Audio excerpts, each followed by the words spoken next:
Attentat suicide samedi à Maïdougouri, au nord du Nigeria. Bilan 19 morts au moins, dont l'auteur, une fillette d'une dizaine d'années.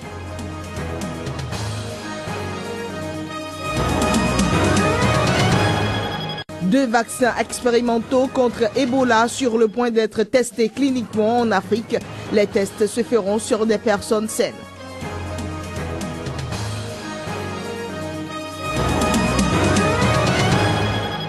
Les survivants de l'attentat contre Charlie Hebdo ont repris du travail. C'est dans les locaux du journal La Libération qu'ils préparent leur prochain numéro de l'hebdomadaire.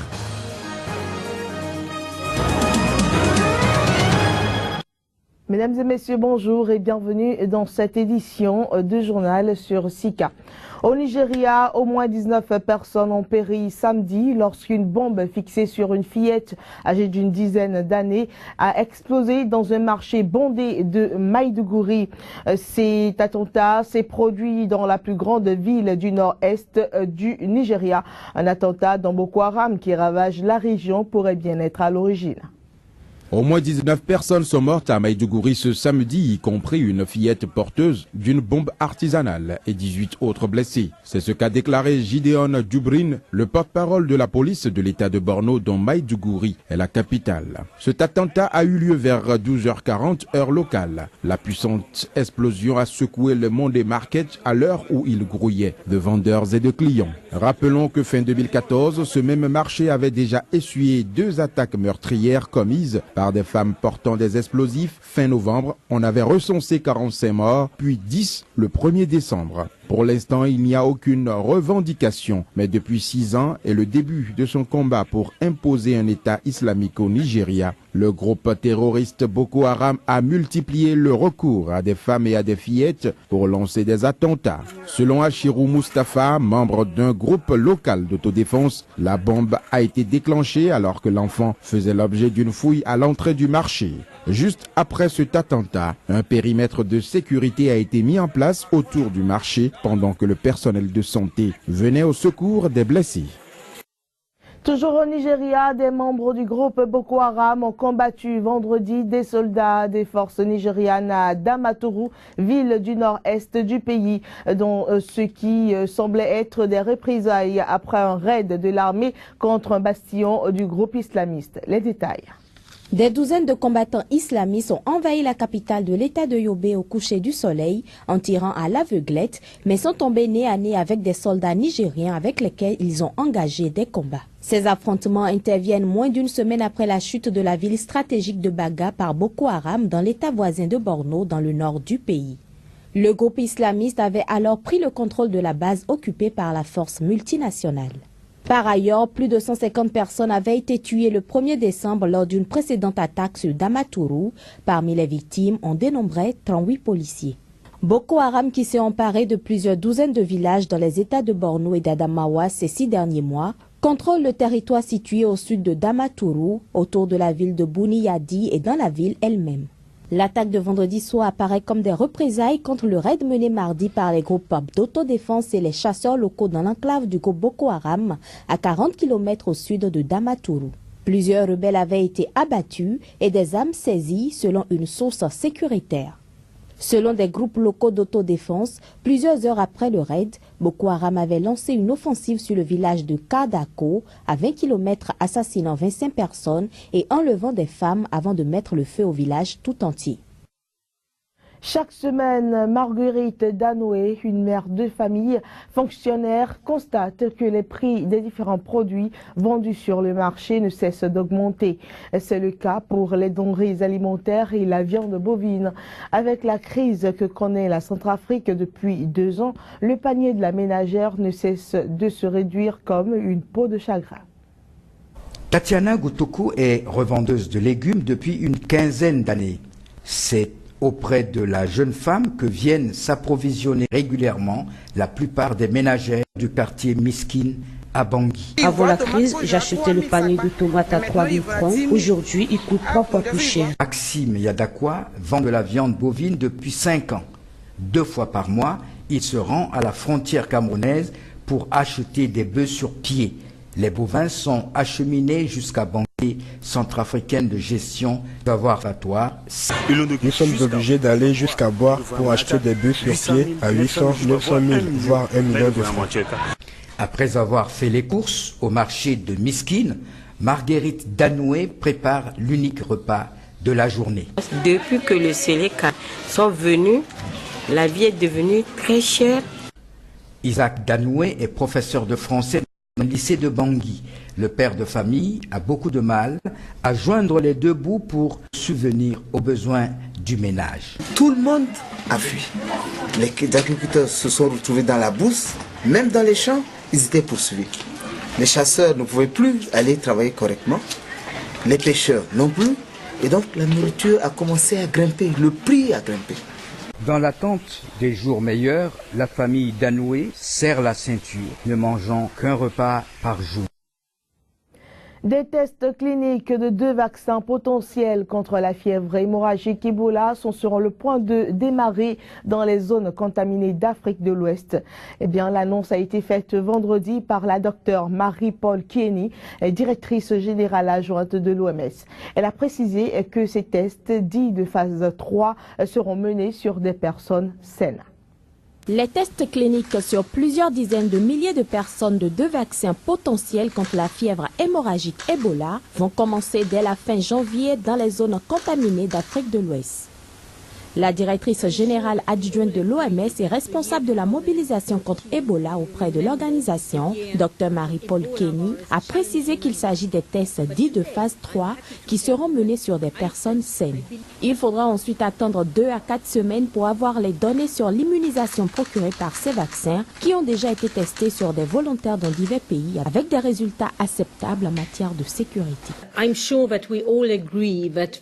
Je suis sûre que nous sommes tous d'accord que l'année 2014 restera dans nos mémoires comme l'année où le virus Ebola a mis l'humanité au défi. Mais aujourd'hui, je suis contente de vous dire que je pense et que je crois que l'année 2015 restera dans nos mémoires comme l'année où l'humanité a utilisé ses plus grands génies scientifiques pour contre-attaquer.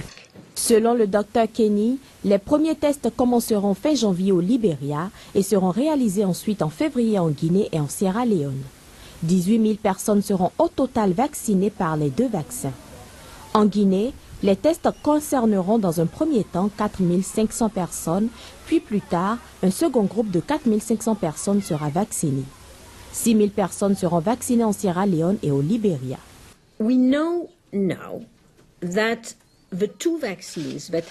Nous savons que pour l'instant, les 2 vaccins qui sont déjà passés par la première phase de test, qui s'occupent de la sécurité et de l'immunogénicité, pour savoir si le vaccin crée une réponse immunitaire, ces 2 vaccins ont un niveau de sécurité acceptable. C'est une excellente nouvelle. Cela veut dire que ces 2 vaccins poursuivent leur chemin vers l'évaluation.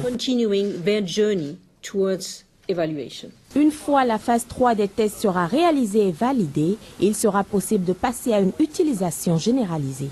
Des millions de doses vaccinales sont espérées d'ici la fin du premier semestre 2015 et il pourrait y en avoir des dizaines de millions en 2016. Au lendemain de la double prise d'otages qui s'est soldée par la mort des ravisseurs en France, le plan Vigipirate est maintenu à son niveau le plus élevé et sera conforté au cours des prochaines semaines.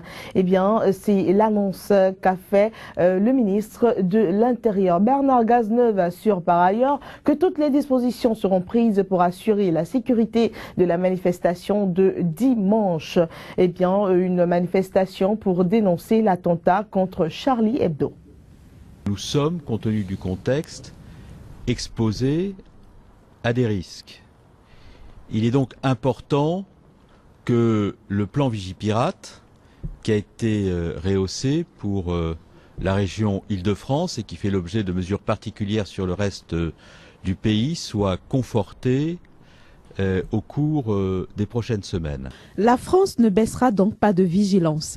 Malgré la mort des 3 djihadistes présumés auteurs de l'attentat contre Charlie Hebdo, de la fusillade de Montrouge et des 2 prises d'otages de vendredi, Paris reste sur ses gardes afin de prévenir toute nouvelle attaque d'une part et de sécuriser au maximum la marche prévue ce dimanche en hommage aux victimes de l'attentat de Charlie Hebdo. C'est la raison pour laquelle nous maintenons la mobilisation de la totalité des dispositifs qui ont été décidées par le Premier ministre au cours des derniers jours et que nous les renforçons pour assurer davantage encore la protection d'un certain nombre d'institutions et de lieux de culte. Parallèlement, des moyens supplémentaires seront alloués aux forces de l'ordre.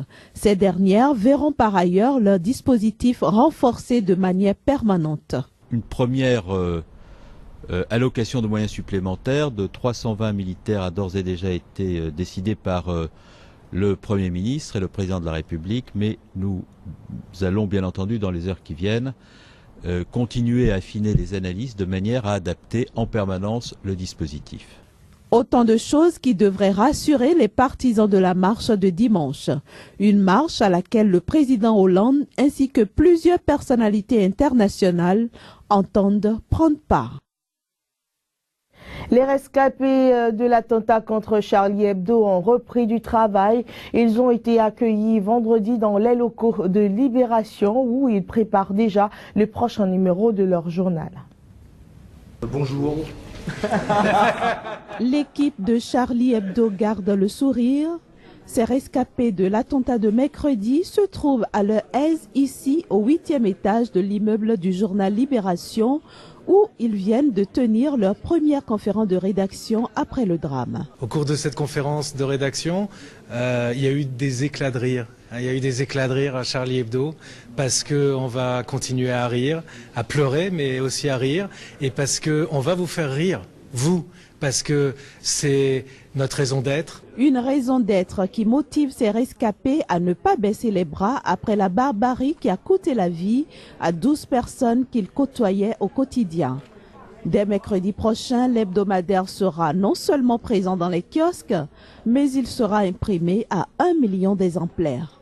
On ne va pas faire un numéro hommage, on ne va pas faire un numéro nécrologique, on va faire ce qu'on a toujours fait.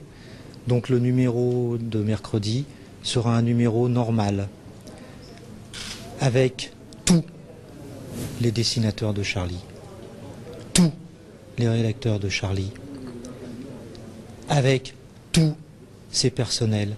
En somme, toute une équipe soudée qui aura autant que faire se peut à transcender la douleur et la tristesse et à retrouver ses marques avec le soutien de centaines de milliers de lecteurs et autres personnes plus que jamais acquis à la cause de Charlie Hebdo, désormais fait citoyen d'honneur de la ville de Paris. Et c'est la fin de cette édition que nous vous remercions d'avoir suivi, mesdames et messieurs. Très bonne suite de programme sur SICA.